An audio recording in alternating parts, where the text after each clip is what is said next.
King of Podcasts Radio Network proudly presents the Broadcasters Podcast, a weekly media commentary talking about traditional and digital media headlines and talking to the content creators out front and behind the scenes. Here is the King of Podcasts. We're discussing several stories this week here on the Broadcasters Podcast where creativity is getting crushed from the corporate level. We're going to talk about that right now here on the program. And the bulk of the program tonight will be concluding my chat with Sophie Bowman, CEO of Branding PR LLC. She's also a co-founder of BusinessOwnersSociety.com. And again, we're going to go ahead and feature her. I have about 44 minutes worth of the interview that I did with her a few months back, and I'm going to go ahead and feature that for you all tonight. Part 2 of my interview with Sophie Bowman here on the Broadcasters Podcast. A celebrity and brand social media manager for over 6 years, proven track record of significantly increasing followers and engagement organically. You want to know about influencers? You want to know about really understanding the net and social media and being able to use it for as much as you want to get the most maximum exposure and reach and potential? That's what we're going to talk about with Sophie tonight on the program. Part 2 of that interview starts up in just a few minutes. But story that caught my eye, which, take it as you want. Martin Scorsese, many times over, Academy Award winning producer, right? Mean Streets, for a lot of different movies he's done.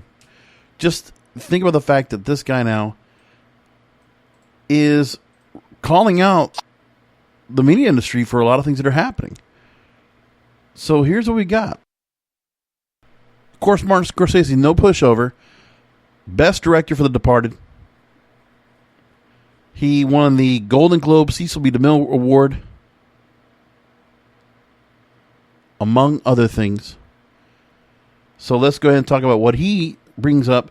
And it was an essay he did. He did an essay-long praise of film legend Federico Fellini as part of the March issue of Harper's Magazine.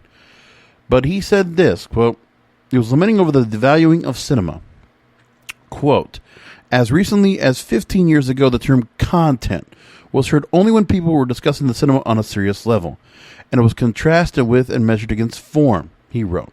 Then gradually it was used more and more by the people who took over media companies, most of whom knew nothing about the history of the art form or even cared enough to think that they should.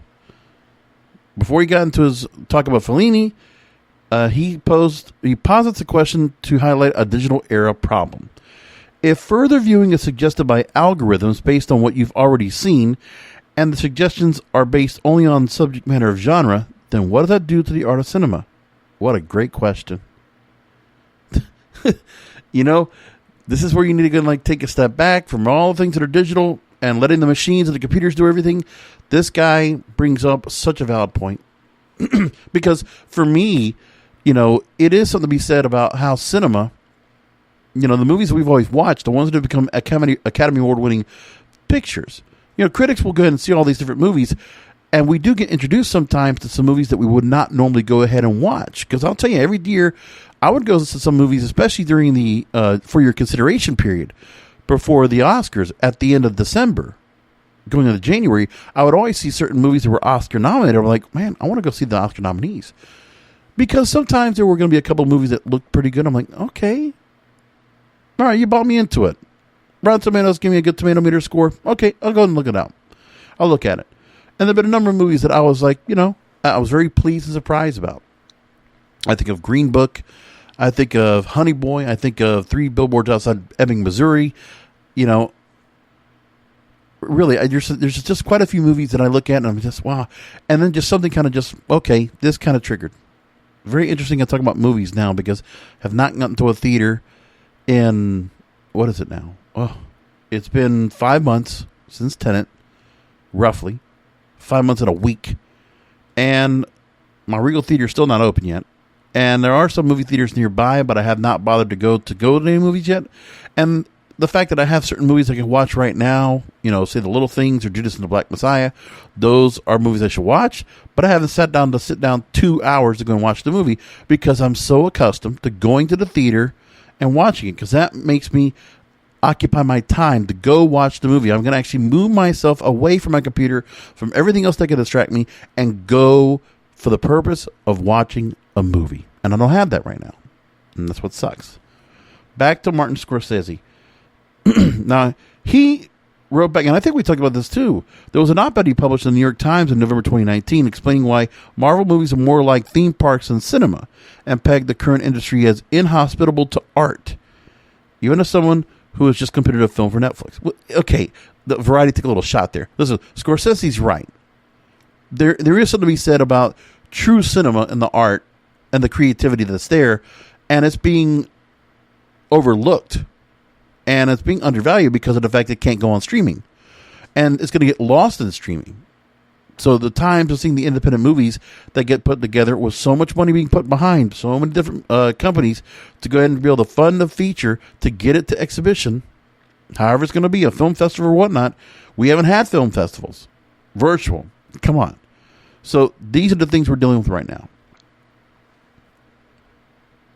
In his criticism, Scorsese calls for the industry's rehabilitation, even though he knows the movie business is, quote, now the mass visual entertainment business, end quote.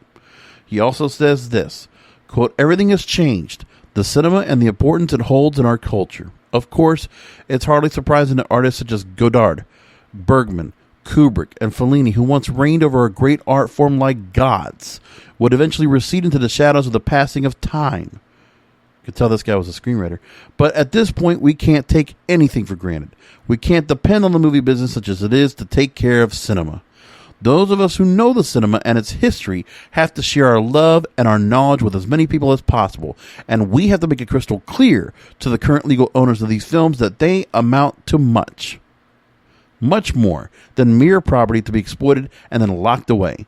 They are among the greatest treasures of our culture, and they must be treated accordingly. That says everything for me. I think that was a fascinating point he makes. And it does say a lot about what we have right now in this corporate sense.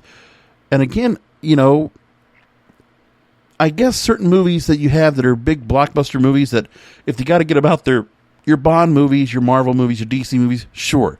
But there are going to be some other movies that we're going to have that, you know, it's still, I mean, regardless of where it comes from me as a movie viewer, as a movie fan. But going from the director's point of view here, and I'm sure there's people that are behind the camera that work behind the scenes on all these different pictures, and probably celebrities that work as directors and work behind the scenes and are integral in their own projects as well. I can imagine what they can't say anything about it, but even they have to go and say to themselves, yeah, this sucks. We can't get out and get our movies exhibited. We're stuck in this spot.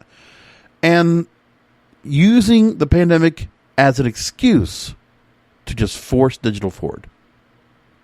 He's not wrong.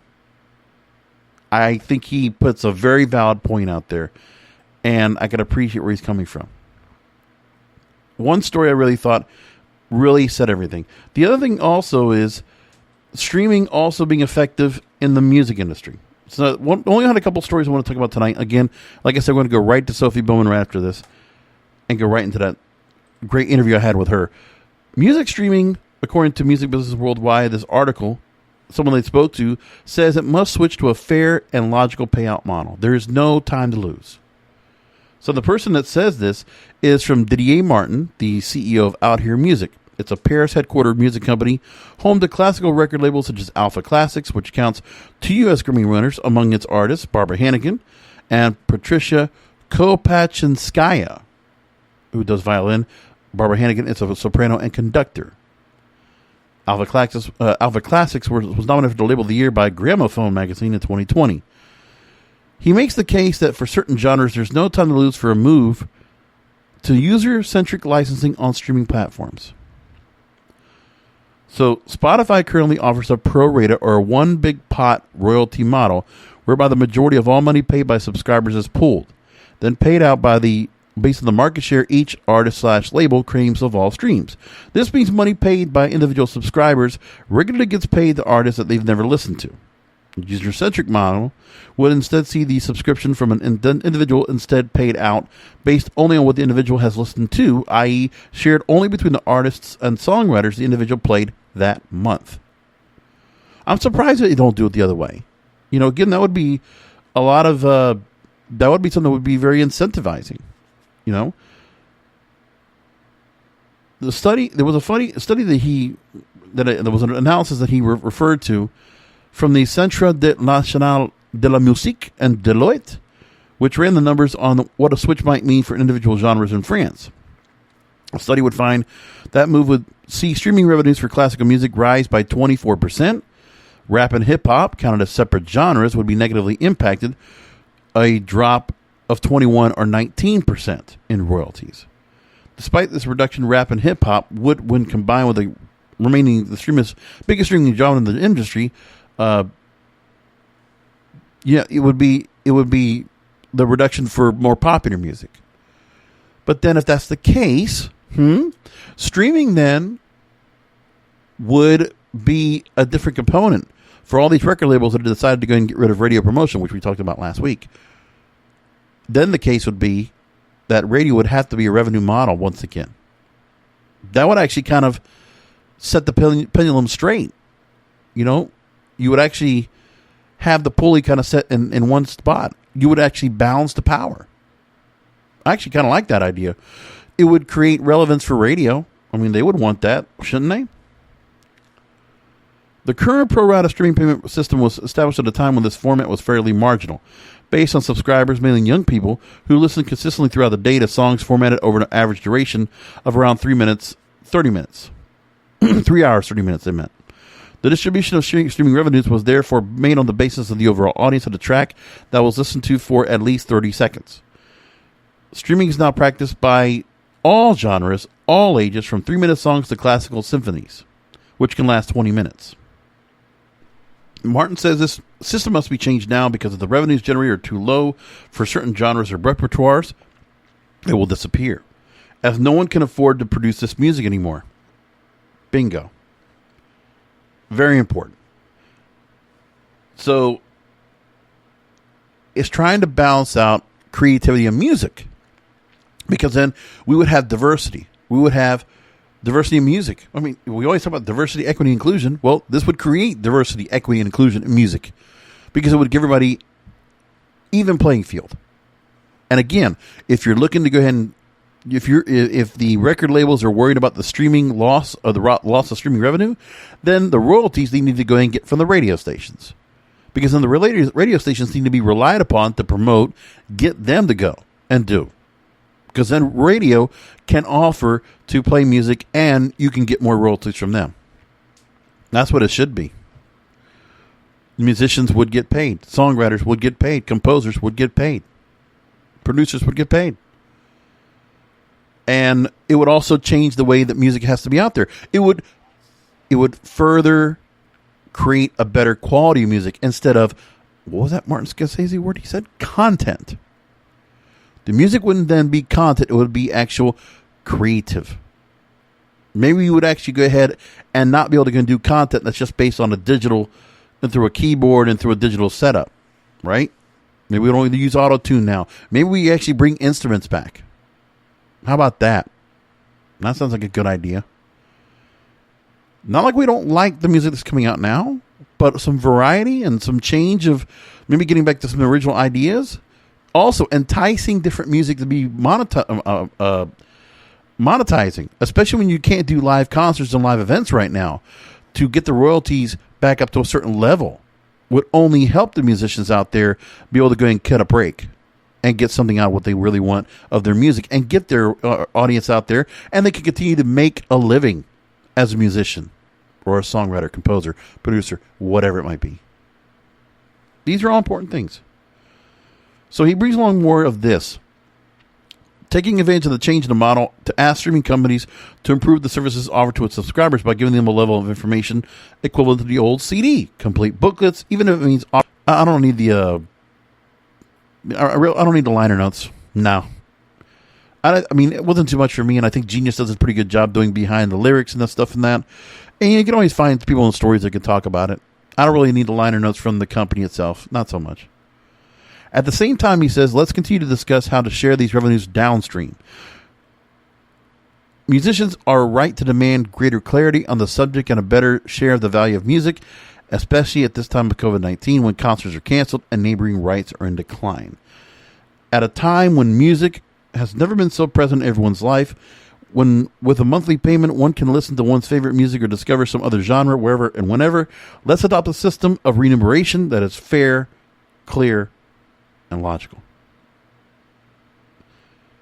Didier Martin and Martin Scorsese, very like-minded individuals here. You know, they're creators. And what they're doing right now is trying to go ahead and defend the industry they represent. But of course, the corporate the corporate mentality is not that. It's content we can cash in on, content we can monetize, we can get revenue from, and we can build quarter after quarter and build more revenue and get more profit, and appease our stockbrokers. That's what they're doing. That's what they're thinking about. Okay, time for me to go and get back to my featured interview with Sophie Bowman here on the Broadcasters Podcast. Once again, she is CEO of Branding PR LLC and co-founder of BusinessOwnersSociety.com, a Forbes-published multi-award-winning entrepreneur and influencer. Joins me once again here on the Broadcasters Podcast. Enjoy. You know, you have to be able to fight back and defend your creativity. If you think it's good, you can put a paycheck on it, do it. That's the way it's got to be. That's the one thing I think by talking to you, that's one thing I wanted to definitely put out there and talk about. Now, you've written also about things like this. I want to take a recent Forbes article that you wrote. You said, quote, "The new world we find ourselves living in now requires us to pivot our business models and adapt our marketing strategies. In my experience, influencer marketing remains one of the most time and cost-effective ways to reach your target consumers. The biggest challenge many business owners are currently facing is the urgent necessity to massively increase brand awareness online while playing with a limited to non-budget." So what do you say to those aspiring content creators about the content and the resources they need to build from? Is there any kind of a barrier as to what they absolutely have to have in order to get themselves noticed and to get themselves out with content that's got quality and it's got reach and it's got distribution? So to be honest, there's two ways to do it. So there was another piece I wrote for Forbes, which was how to collaborate with, an influencer with millions of followers without a budget. But that's completely different, and Right. that strategy wouldn't work for everyone. But for a small business, it's like we were just saying about being nice and building a relationship. They say, I forget what it was years ago in marketing. It's probably totally outdated now, but someone has to see something X amount of times before they buy it. I think it was 7, right? I've heard that. Yep. Yeah. So, a lot of brands, small business owners that I spoke to, because that's who I focus on, because, corporate there. I'm joking. I started helping small businesses just because it's a passion. I like working with entrepreneurs. Don't get me wrong. I don't want to completely, bust on corporate chops. I do it a lot.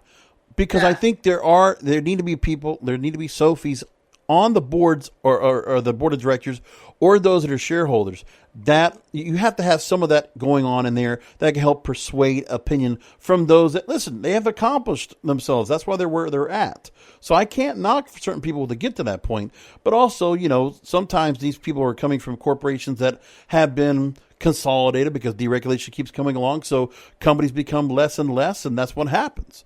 Wherever you are, when it's a Hollywood or New York or Broadway or whatever it might be, that's what we deal with right now. That's success, but then trying to keep that originality, that authenticity, that's got to still be in there somewhere. Yeah, and I think so. I guess it's different. I probably have a different idea of what corporate is. Corporate is like, I work with really big corporate brands, and I love it because I have more budget to play with. And they always get excited because it's like fresh eyes, not just someone from Europe, but it's also someone that has all these multiple different things going on.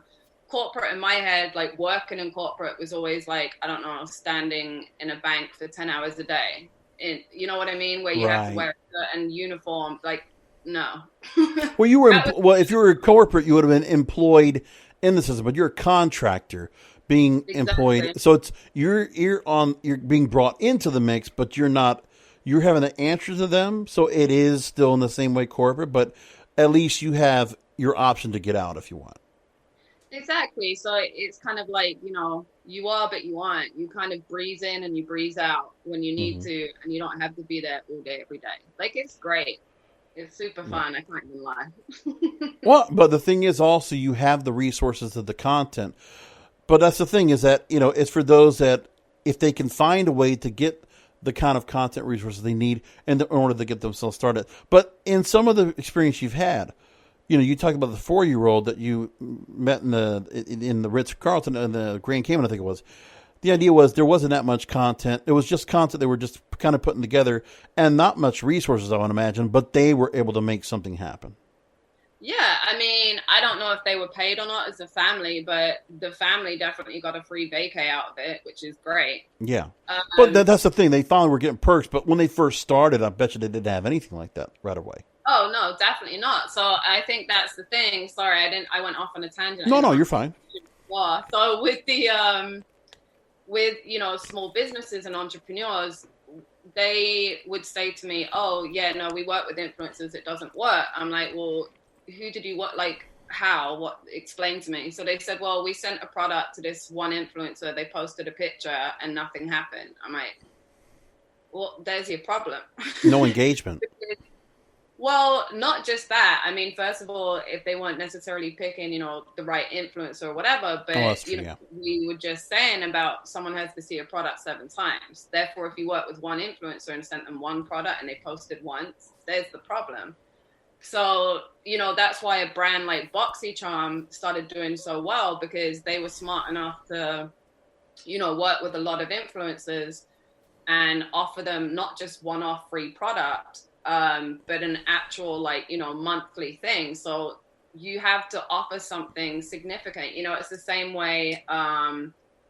There was one of the Hiltons in South Beach, for whatever reason, really liked me. So they said, listen, just come here anytime. You'll never pay for any food or drinks. Just all we want, obviously, is we'd really appreciate if you can check in and whatever when you're here, which I did. Yeah. So, with stuff like that, they started getting people, London people, because obviously I had a lot of London people following me. Yeah. So it's really interesting. I think depending on what a business owner does, there's no reason why, let's say if there was a jewelry brand, like a bit of bling I'm wearing now. Right. I love this thing. Look how cute it is. Oh my God. Oh, wow. The butterfly that actually can actually spread its wings on your middle finger. That's amazing. Just for audio listeners. Yeah, like even if, let's say this kind of jewelry brand was like, I don't know how I can work with influencers. Can I just send them one piece? No, but what you could do, just create your own box for the influencers. It doesn't have to be something you sell, but you give it to the influencers, then guess what? You're probably going to find that you're going to start getting demand for that. Plus, also the amount of product you also have to give out as well. I think back about a decade ago, I remember working a conference of mommy bloggers specifically, and it might be like corporate brands like Procter & Gamble or other products like New England Coffee or American Standard that does toilets and shower heads and things like that. Putting the products in those women's hands in order to get them to blog about it. So the earliest end of any kind of promotion like that. Before Instagram and Facebook were really prominent in 2009, 2010.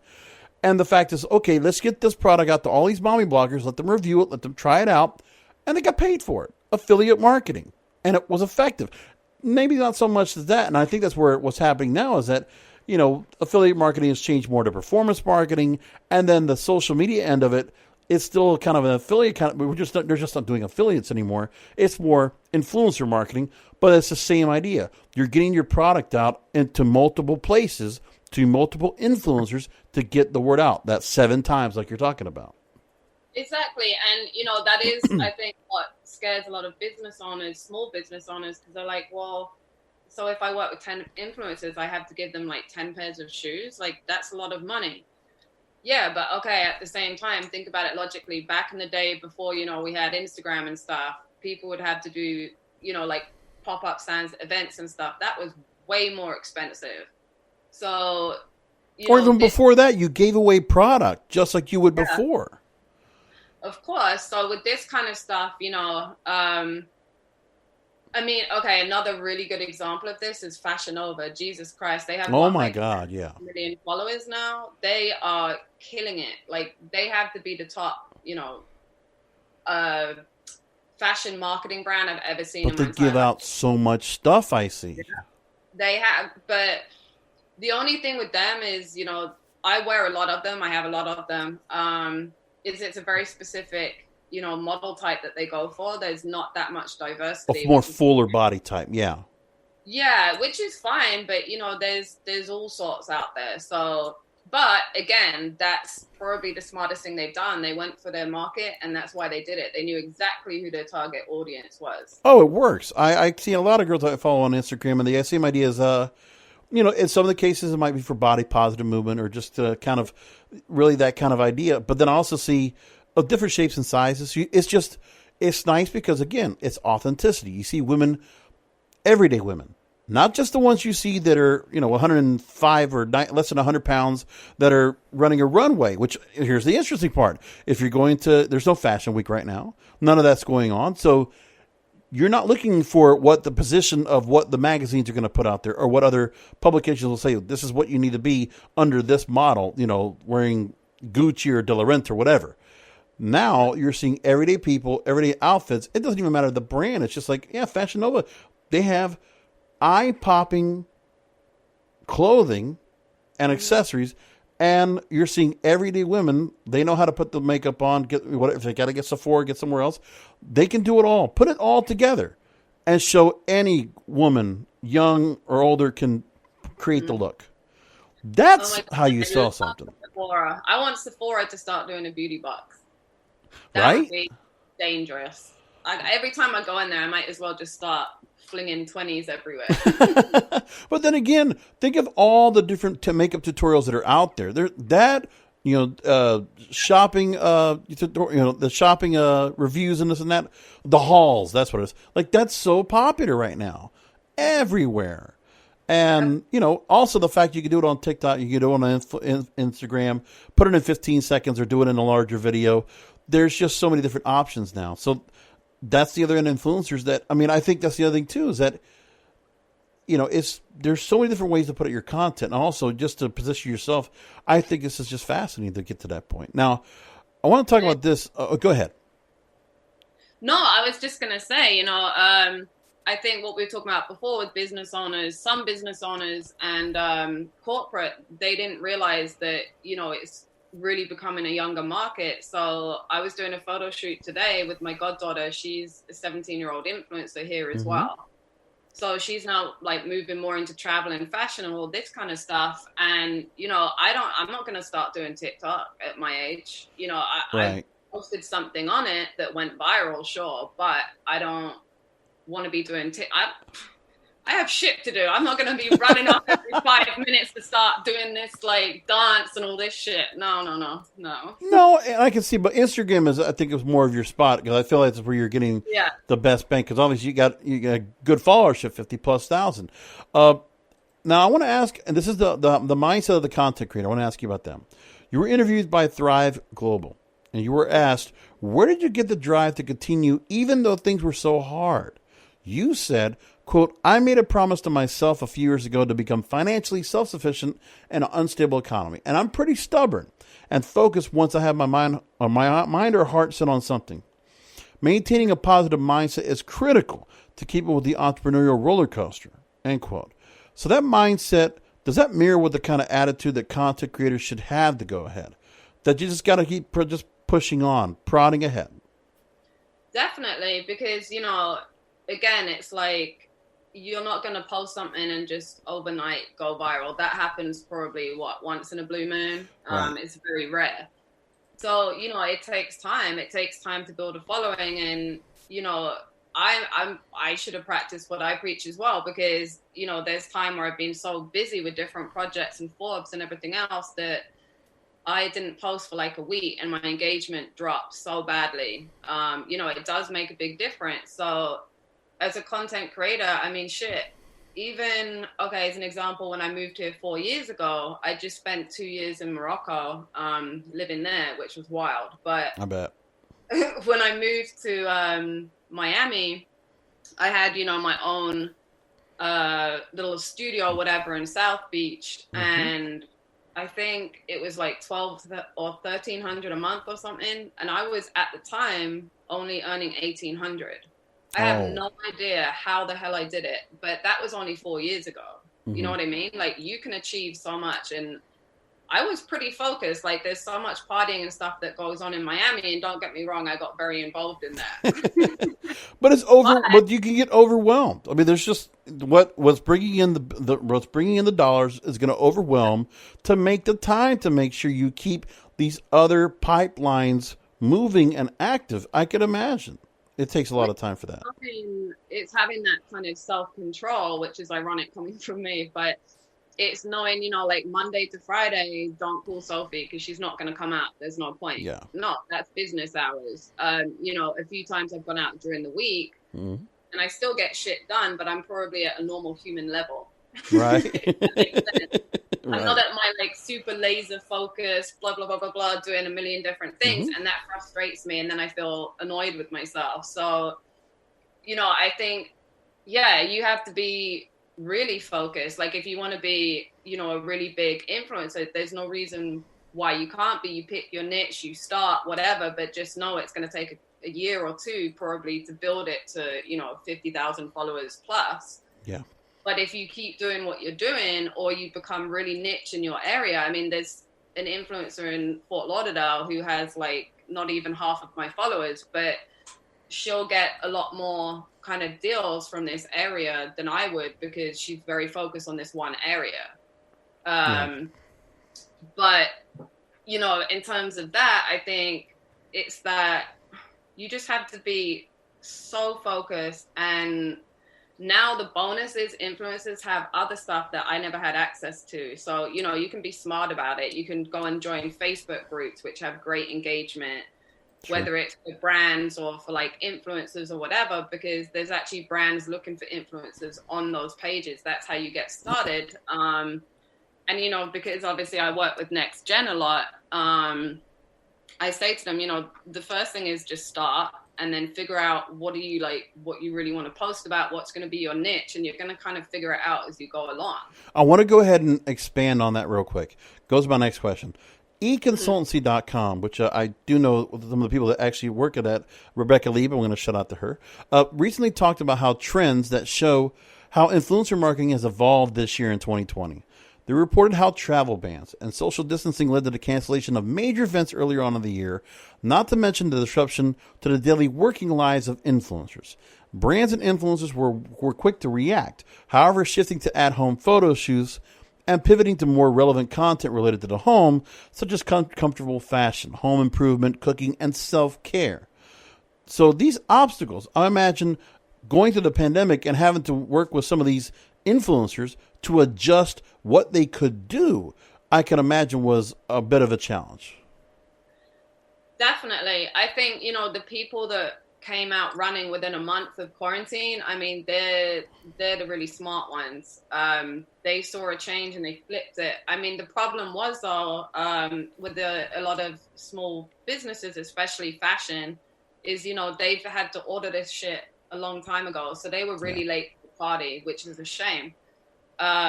You know, so some brands were very fortunate, some weren't. But again, you know, there were certain bricks and mortar stores, boutiques that still didn't even have a website, which is insane to think about that. But they were really fucked, really, really fucked. So I spent some time, you know, helping a lot of local businesses in Fort Lauderdale, which is why, you know, I won, I think it was 2 or 3 awards for that. I don't remember. But one was pro bono, just because I was teaching them how to kind of move that from bricks and mortar to, you know, online as quick as possible. But it's a tricky one. I mean, I think people that want to be influencers, I think you just have to think really, it's not just one thing. It's not just posting on Instagram, have a YouTube channel, have a blog, have where you can have, the affiliate links. But then more than that, think about, okay, whatever the niche is, let's say it's, I don't know, business, then, okay, see if you can try and get a role or some kind of, editorial role, guest writing for blogs. You might not get paid for it in the beginning, but if you're starting to build that kind of exposure and it's linking back to you, this is a problem. Not everyone thinks this way. So I'm just different. I don't know. But it works. No, I get where you're coming from. And the thing is, for the people that they're going to be influencers anyway, it's probably be best if they're actually something that they really do enjoy, like they're passionate about what they're doing, and that it doesn't feel like, well, I got to go and get this, I got to get this sponsor together, or I have to go and get this product, and I have to go and talk about this. Like you want to be motivated, and that's one thing for me is that I always felt like you could tell the ones that are definitely motivated, the ones that are they're really excited about what they're doing, they're happy with what they're doing, they enjoy it a lot. You can see a lot of good intensity about that. TikTok, I'm going to talk about this now. When you talk about how certain people were able to pivot pretty quickly, celebrities that are smart enough were able to do that. I actually, there are some that failed miserably and some that I thought did really well. I still think something to be said about Jason Derulo, the musical artist. That guy, his career has picked right back up pretty quickly. So like normally he was just really UK centric with a lot of his hits that would come across, but now he's come in, probably has another album, probably has an album on the way, but he has a couple of songs that have done very well so far. And I see J-Lo actually got out there with Alex Rodriguez, and they're kind of putting a lot of stuff up there, and they're, at least being creative and different. And there's others that did the same thing. And Gordon Ramsay, reviewing other people's TikTok food videos, I think is fantastic. There are people that figured that out, and it's actually something really, I enjoy that. Now, TikTok has grown at a record rate during lockdown. And again, I'm with you. I wouldn't do TikTok videos myself, but I like watching a lot of them because, for a couple of minutes just to watch 4, 5, 6 of them back to back, it's kind of interesting. So with that, it's reached 2 billion downloads, as it says in the second quarter of 2020. A new pool of influencers have emerged as a result, opening up new opportunities for brand deals. At the same time, brands have been discovering organic trends and conversation on the app, often created by micro-influencers or simply regular users going viral. And it's which is a common occurrence on TikTok, but something that rarely happens on other social media platforms. As Influencer Intelligence explains in its latest report, The State of Influencer Marketing and Beauty, this is down to TikTok's unique algorithm. It informs the content on the For You page, personalized to each user based on how they interact with videos. But TikTok, is there enough time to build a brand with that? With the amount of time you're given to put a video out there, to put out whatever the intention of the message is? I think there is. I think, again, it's all about being creative because, everyone would think you have to stay in certain boxes, right? So my business partner's husband, Justin Napola, he's a lawyer here in Fort Lauderdale. So he actually did a TikTok because his daughter taught him. Right. It became so popular because they were like, huh? Why would a lawyer be doing TikTok? So, I think you can definitely build a brand, but it's just about, finding something different and going with it. What's been amazing to me, I must tell you, from Miami, being from regional sense, real estate, for those that are showcasing and listing $1 million homes or condos and things like that, that's been the most fascinating thing when I've seen. Plus, a lot of people doing reviews of food down there, things like that, have really been stood out. And I think that's what's also interesting. Not so much the food TikTok, but the people that are actually going out and about, especially when there's some places that, we're still under some kind of a lockdown. So New York City, a little bit tough to get around, do things, but you're seeing the difference. And like Miami gets a chance to be showcased much better than you could ever be, but you can never do anywhere else. Yeah, for sure. I think, we're very lucky to be kind of based here where we just have so much at our fingertips. We have these amazing houses.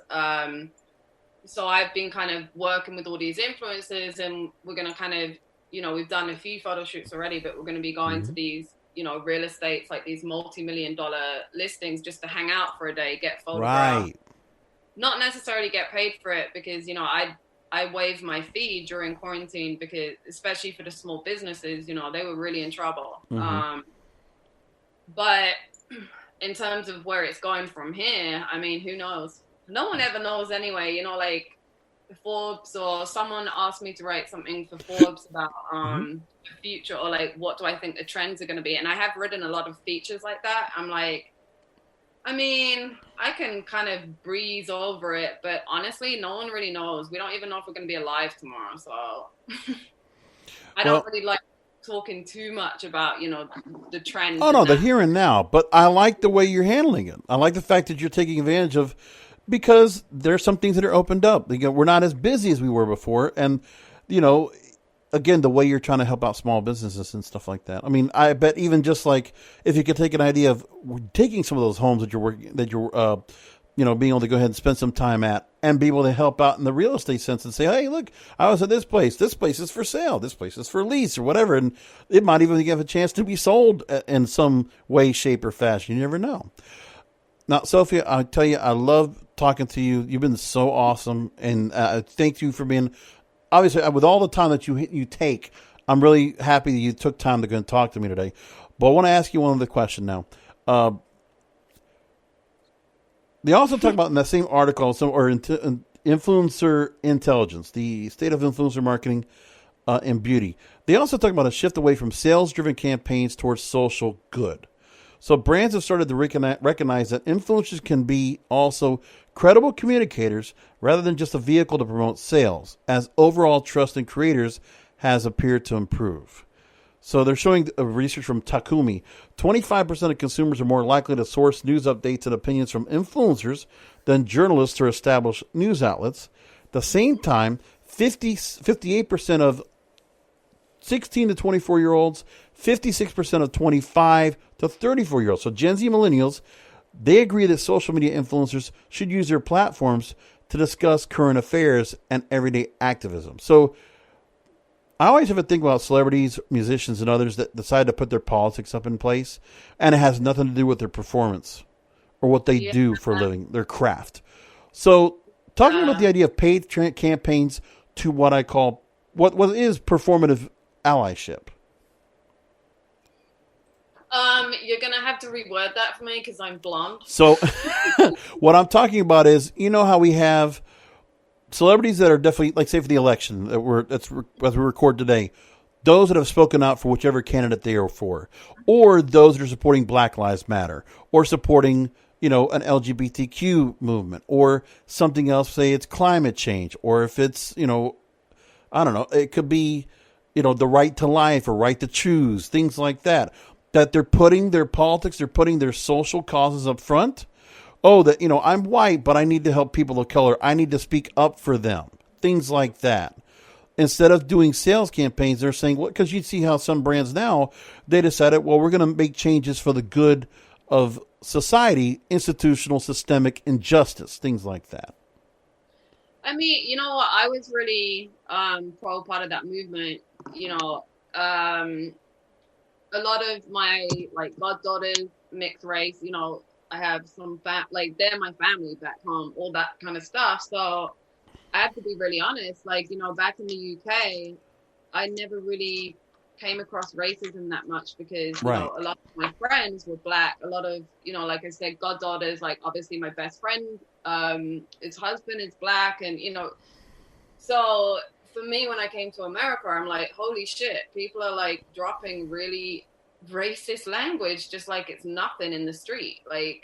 But then again, in Miami, you would think it wouldn't be as bad either because it's such a melting pot. And obviously, there's just not just Black. There's so many different island countries of so many different representations and cultures and makeups, and it's beautiful. It's amazing. But that's one of the things that, there feels like there needs to be a need of that. But I feel like, just think some people are being very ignorant and stubborn. And I think you just can't speak for a cause if you're involved in the cause and you're not just putting money into it and you're actively involved, I think it's also the authenticity thing we talked about from the get-go. Well, yeah, it's like the brands that got a really negative backlash because they just posted a statement saying, we stand with the Black community. Okay, that was great. That whole movement was beautiful. But then, of course, people are now getting pissed off. Hey, you put that statement out. What have you done about it? You're just covering your ass. Blackout Tuesday. You might remember that on Instagram. Everybody did a black square. They could have taken time to put a message up, but they didn't. So what did that do? Exactly. Like, we know anyway, people are like sheep. So, me personally, me and my business partner were really kind of supportive of a lot of movements, especially BLM. So, I think something like half of our army is not white. Yeah.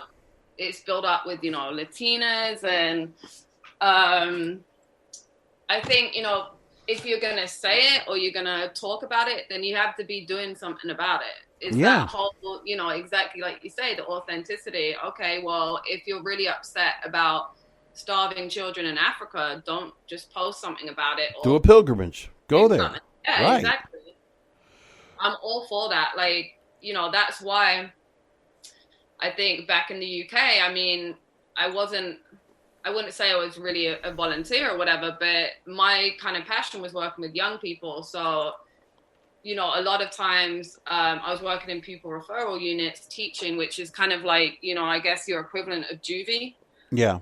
And that was a whole different experience, but that we won't even go into. Right. But it's interesting with that because that's where I come from, is that it's a fakeness, but it feels like it's rampant. It's also, I think in some cases where celebrities do that or other influencers, they're being pressured.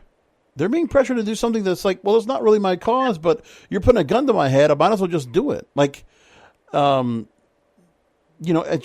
takes away from what you really are. Like, why you want to go and do that and hurt and honestly alienate half of your audience? Because you could be doing that by doing something like that.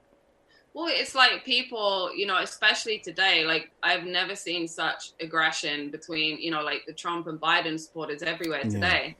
They're like standing on street corners, like, flipping each other off and stuff. It's like, Jesus Christ. I mean, okay, I get it. People get riled up about politics, but, I think one good thing about this election is so many more celebrities have stepped forward to get involved. And I think that's awesome because now we really have a lot of young people talking about politics that didn't give a shit a year ago. So I think that's super positive, but at the same time. But are they really? The thing is, Lady Gaga was the most recent one. And I think she's going to be the celebrity that stands out the most. Now, yes, she has supported, I think she definitely supported Hillary Clinton in 2016.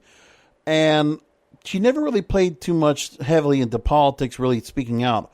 And then I saw the video all of a sudden of her dressed more like a redneck, behind a pickup, sitting in front of a pickup truck, grabbing a beer, declaring support for Joe Biden. And then she goes out and stumps for him. They only draw 100 people in Pennsylvania to an event. I'm like, this is a woman that just won last year. She just won an Oscar. She's won Grammys. I don't even know how many platinum time selling artists, but her politics did not influence enough people to just come out.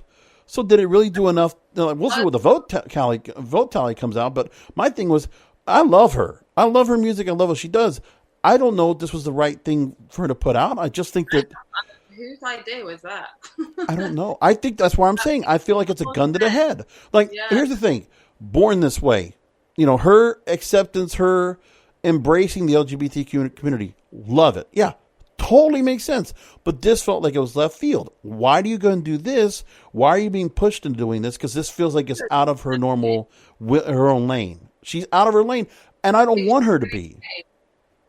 That makes no sense to me whatsoever. Like, I mean, I guess they thought because she's so famous, she'll pull a crowd. But at the same time, this is where it becomes really important, in especially social media and branding, is everything has to be on brand. Because if, you put someone that big in completely the wrong area, and look what happened. It snowballed. And that's going to affect her, reputation now potentially. So, and you imagine also, then you had the celebrities that all got naked to talk about naked ballots.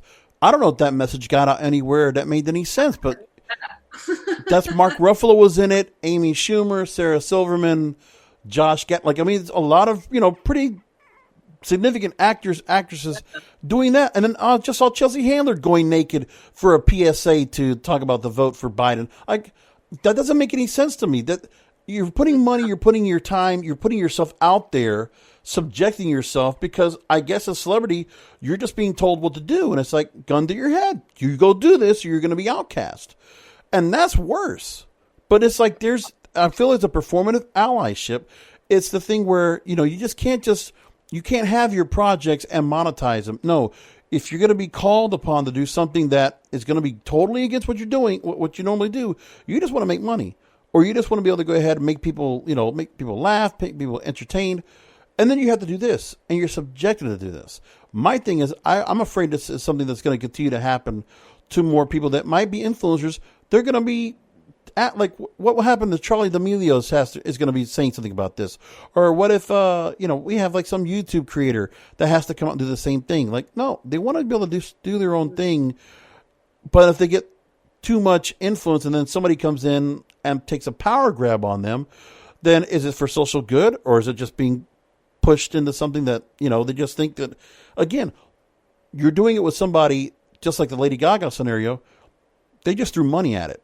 But nobody really had any idea of what to do here.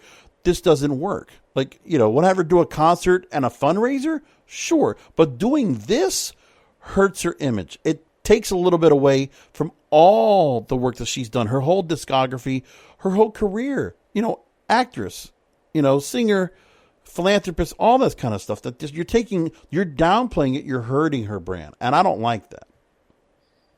Yeah, and I think, that's a big problem with a lot of brands I work with is, it's the same with the influencers. Like, I have a lot of respect for, because I have a lot of influencer friends or, my next gen influencers that I work for that work with me. And, if a brand says, well, you know what, they're amazing, but they have 40,000 followers, which isn't way below our usual thing.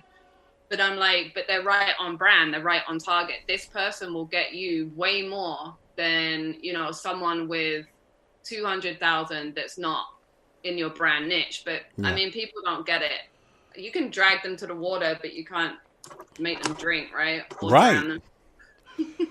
And then again, I think if you're trying to put it in front of them 7 times, it just isn't going to work. If people don't want to hear it, they're not going to hear it. But I think also some of the audience is going to be forgiving, because like for me, I'm not going to be the kind of person. Listen, Lady Gaga already had an album come out this year. It sold well. She puts out another album. I'm not going to stop listening to her or watching what she does just because she did this. I just think it's a blip that might be a little bit of a judgment call. I would think people can go ahead and dispute that all they want, but I think that why play that card? Why be allowed to be played that card? Why be told to be a performative ally? We don't have to. You want to be able to control your own career. And that's where I come from in this conversation with you, is I want to make sure that those that want to be influencers, those that want to be in any part of media, where they're in front of a camera, in front of a microphone, or, taking pictures for social media, whatever it might be, I want them to have control, and I want them to be able to say, okay, I want to do this. I don't want to have to do this. Mm-hmm. That's where I'm coming from. The beauty of like being an influencer is no one can really tell you shit. You would never want to have to deal with that. I don't think you would. You would never get put into a position like that unless you were absolutely 100% committed to it. Yeah, and it's like, sometimes you get because I have like a few different influencer platforms that I use. And I look at what the brand wants. I'm like, so you're giving away one product that's worth like not even $100, and you want me to do like 3 posts on my feed to 50,000? Like, be serious. Then they wanted like a video and a story. I'm like, fuck you. That's too much work. Like, you have to pay me for that. But you know, it's one of those things, like, you have to be choosy who you work with, even as an influencer. You know, you can't just be posting from any type of shitty brand. Like, you have the right to say no. And also, you said there's times you'll do pro bono. It's because you want to, not because you have to. Like the brand, you know, like, if I meet someone that I really like, or someone that's just, you know, has the common sense to, like, be nice to me. Like, if I go to their restaurant and for whatever reason they find out, you know, who I am, that sounds so conceited. I love it. Right. That's okay. Hey, if they find out who I am and they're smart enough to, like, I don't know, either take care of the tab or send me, you know, a free bottle or something, like, things like that to me are huge. Now, in return, you're going to get a lot of shit. That one, like, bottle that you comp me or whatever, that really cost you nothing. You know, but people don't think like that. And it's really frustrating sometimes, especially in South Florida, because, you know, I could do so much work with South Florida, but at the same time, because no one's jumped on the bandwagon, like, very publicly yet, they're kind of scared to go down that route. You know what I mean? So, yeah. I mean, I do fine anyway, but most of right. But that's great. And I see that you do great. I see that from all that you do. So, real quickly, you know, if people want to go and follow you, I know you're on Instagram at Sophie, Sophie, letter C, Bowman, Bowman. Find you there. A lot of good content there. And I also want to talk about your two websites, businessownersociety.com and brandingpr.com. Take a minute or two to talk to our listeners about where they can find you and how they can follow along on your journey. I mean, that's really it. You know, I will be launching a YouTube channel soon. Business Owner Society probably, but, you know, that will all be on my website. But my main thing now is really Instagram. That's the only platform I'm really focusing on. Yeah. And then, you know, we'll see. Anything could happen. I'd also would love to be in class with you at Miami Ad School. I think it'd be cool as hell. Oh yeah. You know what? You would keep me engaged as as an educator. Yes. I think that's why I always got good feedback. I mean, I have a lot of fun with them, but I think it's that different mentality as well. You know, like, I never just gave them worksheets or a certain, you know, followed a curriculum. I was like, you know what? Fuck it. We're going to do this for the next 10 weeks. You're going to, in lesson 2, you're going to create a new Instagram account or figure out what you're doing. You know, I took them through branding. I took them through this. I took them through a whole thing. And they were like, what does this have to do with social media? I'm like, trust me. And then, you know, by like week 5, they're now learning, like, engagement tactics and how to build their following and what hashtags to use. And they're like, holy shit, we've seen everything grow. We're getting more likes. We're getting more followers. But I really wanted them to have, you know, like, a living, breathing, like, tangible portfolio, so to speak, to bring out of the class. Yeah. So you can do a lot in 10 weeks. I should probably just create the 10-week class and just sell it online. That might do better than the 30-day Instagram influencer course. That might be the next step. That one, honestly, like, considering I didn't market it, it sold well, considering I didn't do anything with it. But I think... But you have expectations. Sophie has expectations. Oh, yeah, of course. I expect the utmost. You know, like, I had a tantrum when I came out. I mean, when I say tantrum, I mean, like, I was stroppy for about, like, 2 minutes. Because I was in Success magazine recently. I was like, but I'd rather be on the cover. I'm at that age now where I'm like, I want to be that there. You know what I mean? Yeah. Like, or not just be on the cover. I want to own the whole fucking magazine. Right. Like, it's always thinking bigger. So nothing's ever going to be good enough for me, but, you know. Well, I feel the same way. You know, I try to go and follow up on a story that you wrote for Business Insider, but fucking paywall. I couldn't get to it, so there you go. Oh, crap. I have the video if you want it. Yeah, send it along, please. I'll love that. Want to use it for the interview. But, you know, them and Wall Street Journal, these guys who just want to be paywall. Everybody wants to be paywall now, so whatever. Yeah, I mean, to be honest, I think that's going to probably be another increasing trend. You know, I think Kim Kardashian was ahead of the game. She was doing that years ago. People had to pay for her blog. I mean, that was beyond smart. People probably thought she was crazy, but I don't knock anything she's done. Listen, that's $1 billion empire right there. Yeah, $1 billion. You can't for anything. Like, people love to make fun of them, whatever, and call them stupid. They're far from stupid. If they're no, and they're wrapping up their show now, and I'm telling you, I don't know how they've done it. Let themselves be looked at like they have, and the entire family exposed for what, like 12, 14, 16 years, something like that. I don't even know how long it's been. That's amazing. And Ryan Seacrest, to his credit, good idea. Good idea, brother. I wish you would do better in radio, but you do good at things like this. What can I say? He is the Dick Clark of our generation. Have to have the Sophie shit show. That's going to be the latest reality TV show trend. Right. That could be a separate playlist on the YouTube channel. You never know. God, no. I've been asked to be on a few TV shows, but it always made me kind of nervous. Right. We all have our dark sides, right? And we all have certain things. And as you've already identified, I'm very just who I am. So if I feel like throwing a massive shit fit and having a meltdown in public, I will. And I don't know if I'm ready for that to be broadcast on TV. No, not yet. Well, let me do this. I'm going to go ahead and wrap this up. Sophie Bowman, again, pulling up the title in the company, CEO of Branding PR LLC and co-founder of BusinessOwnerSociety.com. And BusinessOwnerSociety.com, that's the best place to go and reach out to you besides the Instagram? Yeah, for sure. There we go. And I know there was a lot of information bio, all about what you're doing, your clients, and what you've done in the past, your portfolio. So great stuff. Sophie, you have been a delight to have on. Thank you for being on the Broadcasters Podcast. So glad to have you. I'm going to close things out tonight. And remember, I try to keep this show very apolitical. And I wasn't going to say anything, but I'm going to just say this because I see a few people that have been out there that have reported this week on the passing of Rush Limbaugh, the talk radio host that's been on the air 32 years, passed away from lung cancer at the age of 70. Now, I just want to say this. Regardless of his political slant, everybody can go ahead and criticize it all they want. Free to do that. That's fine. What I will say is, this is somebody that worked in Top 40. He worked in sports. He did a lot of different things and made his way to radio and changed the radio, the way we listen to AM radio, as it is today. Trendsetter.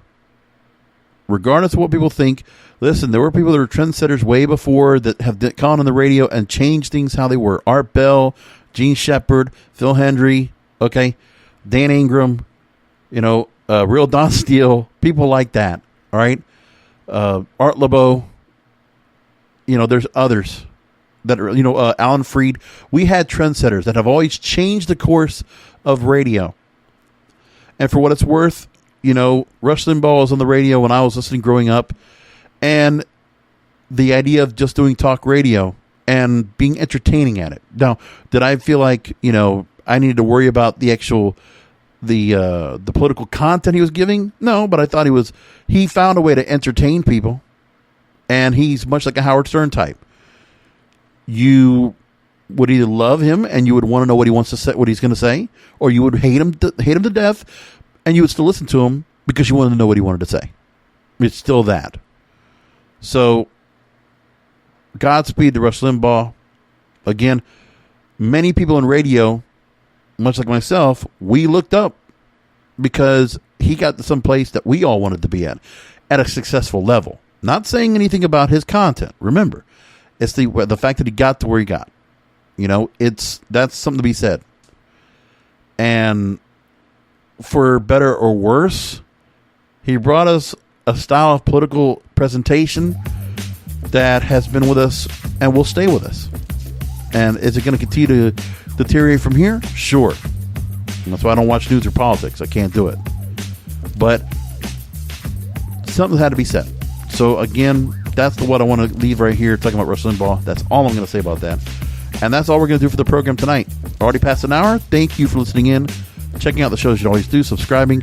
And also, for those of you that are listening through the YouTube channel, broken 100 subscribers. I know that's not got big feet for all of you, but hey, trying to get myself to 1,000 subscribers so I can actually be in the partner program and bring more content, all of you, as I always do. If you haven't gone there, There's, of course, the Broadcasters Podcast, my wrestling show, and several episodes of When I'm Not Podcasting. I put about 5 different programs up every week on the YouTube channel, youtube.com/JBRASCO951. I hope you'll check it out for yourselves. And until next week, remember, content is king. And remember, content should be creative, not content in the corporate sense, right? Because the control of your content is in your hands. Thank you for listening to the Broadcasters Podcast. Find all the links to subscribe to the show by going to broadcasterspodcast.com. And don't forget to check out the King of Podcasts wrestling program, the Wrestling is Real podcast, exclusively at wrestlingisreal.com.